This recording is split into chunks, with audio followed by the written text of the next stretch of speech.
JD, I take it you didn't watch the Royal Rumble. What do you think? You know, it would be helpful if occasionally you watch it so you could at least shit on it. I think that would be. I'll shit. BJ's coming on later. My shits are coming. Yes, believe me. Shit I got plenty of shit to do out. Like it's not going to be an issue.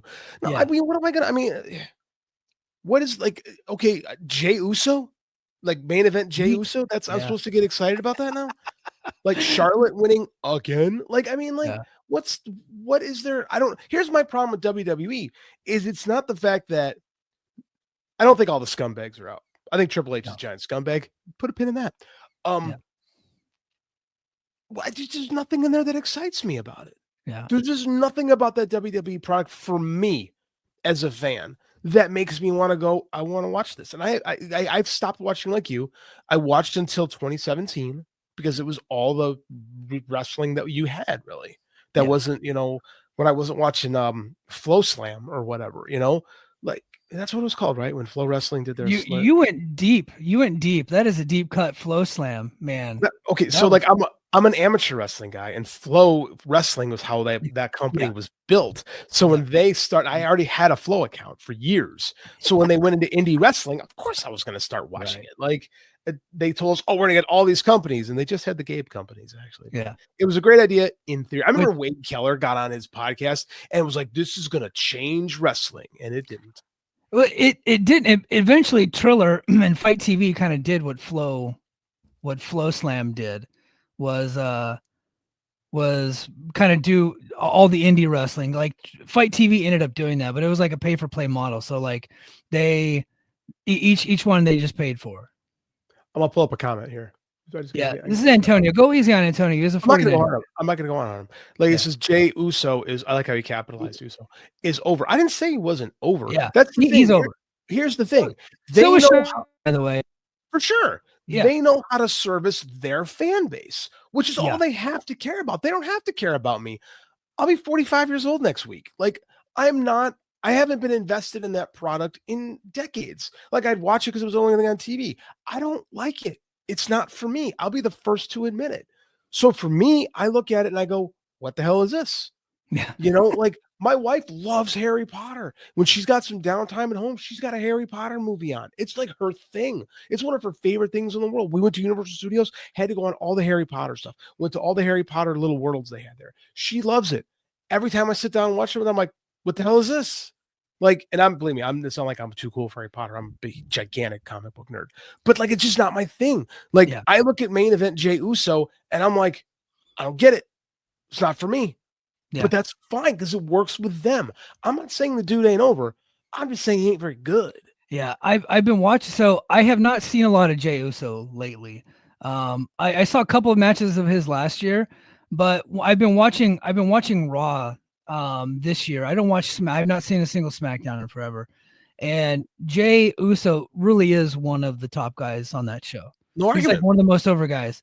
The problem with Jey, which is the problem with Hendry and the problem with LA Knight and the problem with a lot of other people, is that they get the big entrance, the fans are into it, they got the catchphrases, they got the merchandise that they can sling, and then the bell rings and there's not much there.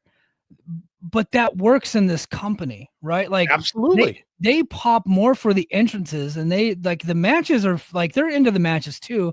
I know. I think Joe and Rich were saying like they don't really care about the matches at all. It's like, I've been watching Raw pretty regularly. They do. But they pop more. They like to see the celebrities, like to see the stars, right? Mm-hmm. And so and they like to hear the music. And when Jey Uso comes through the crowd, he's usually got a rapper with him now, and they're doing the dance. They got Pat McAfee doing the dance and Michael Cole. It's like a whole big cultural phenomenon within this company. That guy is over. So when I saw that Jey Uso won, I wasn't like everybody else. I was like, oh, this is crap. This doesn't make any sense. I was like, this actually makes perfect sense. Makes perfect sense. Raw. Yeah, for sure. Because he's got a storyline with Gunther right now to where Gunther just beat him on Saturday Night's Main Event, beat his ass. And he's been trying to climb that hill ever since Gunther was the Intercontinental Champion. That's the storyline. It actually makes perfect sense within WWE lore. Jey Uso is absolutely one of the top guys here. He just ain't a very good wrestler. Right. And unless he's wrestling Gunther, his matches are not very good, but Gunther is so good. and Jey can be a good sympathetic baby face. Like the dynamic works between those two. No argument. Like I said, and this is the thing is like here's a guy that's been with that company for 15 years probably when the Yeah. Usos came in as a tag team, right? And he's actually climbing the ladder, like something that didn't happen a lot in that company. So I mean, like, you can't say they're not telling stories. You can't say they're not making people that are over. I'm not arguing that. Yeah. My whole argument is I just don't want to watch it. It's just not for me. You and I said here on this show months ago that when Penta debuted in WWE, he was going to be a star because he's got that entrance. He's great with the crowd. Like, and look at him now, shocking. Like, no, anyone could see it coming. He was severely underutilized in AEW. We said that many times too. Yes, but like in WWE, it's great. He's a perfect fit there. Quite frankly, should have been there years ago. Yeah, he actually, like, if you watch him work, he's actually a better fit in WWE than he is in AEW. The problem is in AEW, they let him do a lot, and it was probably too much. There's JD's train. It was probably too much because he is really a botch machine. Yes. And so, and WWE fans finally got they got to witness that firsthand. Finally, like he did botch a couple moves against Chad Gable, but in the Royal Rumble, he was kind of like all over the place. And in fact, he ended up getting eliminated. Both feet hit the floor, and he just went right back in, like trying to make it seem like nobody noticed. But it was very clearly like the camera was like right on it. Very like the Batista thing. It was the Batista thing from years ago. He went right back in, and instead of calling it like a shoot, they just pretended like it never happened, and he just went right back in, and that was the beginning of the match. But that's slop, and I get it. We had all this stuff planned, but this is the stuff that I don't like about WWE. Is like that stuff matters, and again, for their fan base, it's fine. Like, and the problem is different kind of fan base used to have a different kind of product, and now we don't have that product anymore. Because at some point, Tony Khan got it in his head that they had to be. He fell into the same trap that Dixie Carter fell in, the same trap that Jim Herd fell in, the same trap that Kip Fry fell in. That this is what Vince does. Yeah. So this is what we have to do. Instead of being different. For all his bullshit about challenger brands and being Pepsi and like all that stuff, it's not true. It's just not true.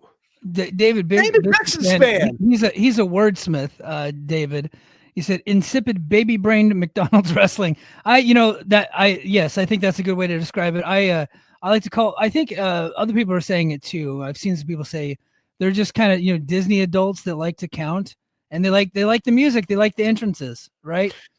And so and that's why one of the guys that was most over last night was Joe Hendry. And they loved him. Like that place exploded when he came out. He got in the ring. They didn't really care that much because they didn't know his finisher. In fact, he hit his finish on The Miz, and Michael Cole didn't call it because he didn't know what the finisher was.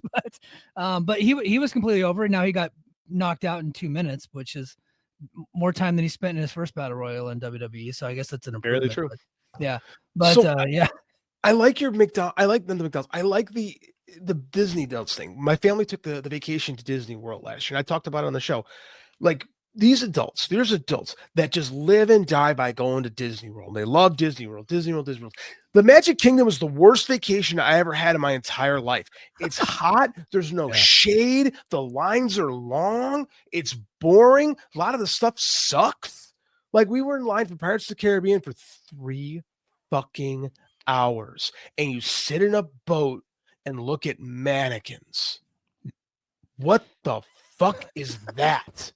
So I got a life hack. I got a life hack for everybody.